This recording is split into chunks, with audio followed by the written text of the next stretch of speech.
So yesterday, I hopped in the truck and I drove 3.5 hours to Dallas and 3.5 hours back in order to see a 2-hour show with you and Heath and Eli doing god-awful movies. And I loved it, just like I have the other times I've seen it. How is that? How did that come about, and how much fun are you guys having with it?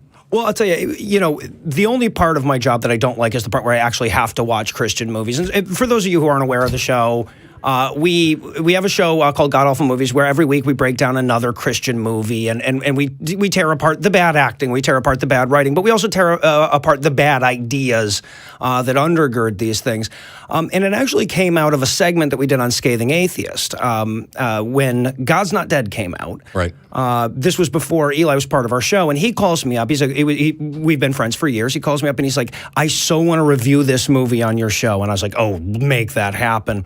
And it was one of the most fun things that we had ever done on the show. The audience loved it, so we brought him back to do a couple more. And after a while, we were just like, "Okay, this has got to spin off as its own show." So we've been doing it for a little over 3 years now. You would think, if you didn't know too much about Christian cinema, that after 178 shows, we'd be running out of movies. But no. Nope.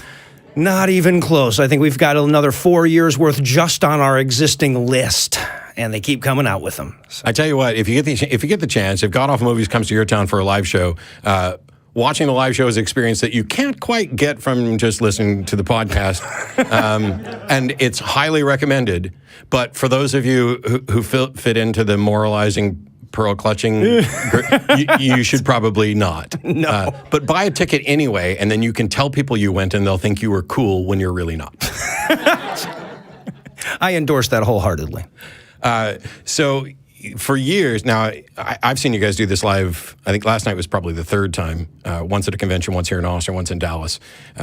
And there are recurring themes and jokes, and yet every time I think that I know what's going to be coming next, one of you will do something that I almost peed my pants last night.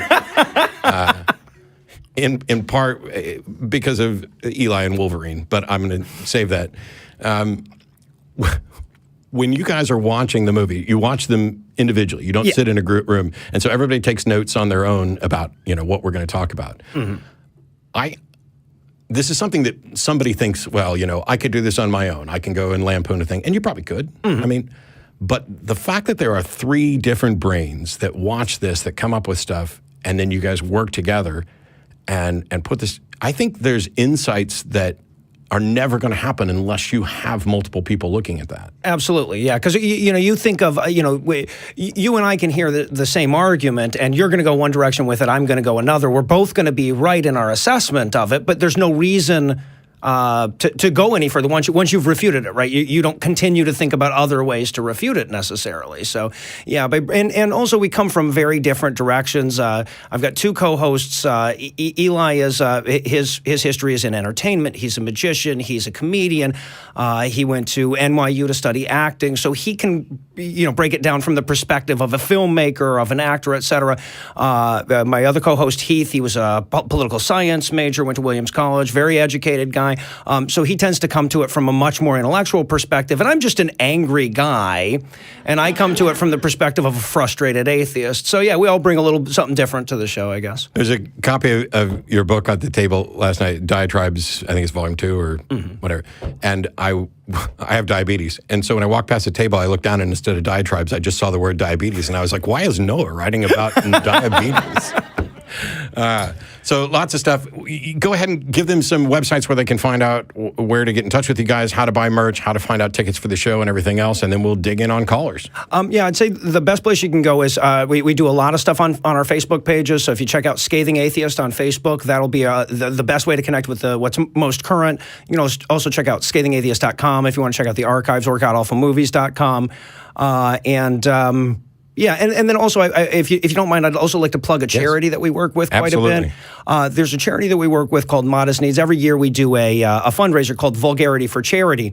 As atheists, we don't want to leave too much good in the world. We want to balance it out. So what we do is we have our audience donate money to this charity. It's a really great charity. It's a crowdfunding charity for people who are on the brink of poverty, to help them. It's always one thing that knocks you into poverty, right? Many of us, if not most of us, live right on the edge of that, and we're 2 missed paychecks away or 1 broken down car away from poverty at any given time. So Modest Needs tries to get to people before that happens. It's a great charity. It's a secular charity. There's no religious affiliation. And what we'll do is we will trade a donation for an insult. Right? So if you want somebody in your life insulted, whether it's, just a playful insult of yourself, or maybe you've got a senator who grew a beard, but we still know he's a blobfish underneath all of it, or something like that you'd like roasted, we will be happy to do that. We've done this for 3 years in a row. Last year we set a goal of $50,000, and we raised $122,000. Outstanding.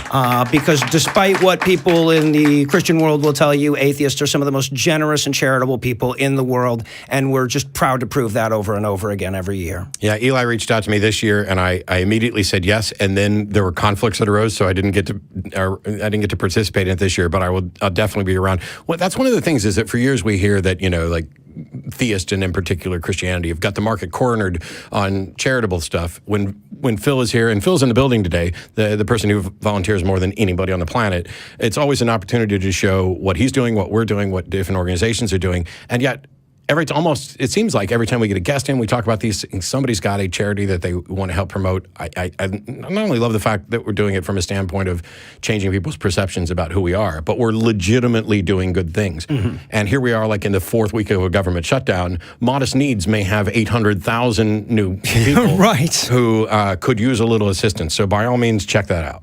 Yeah, absolutely.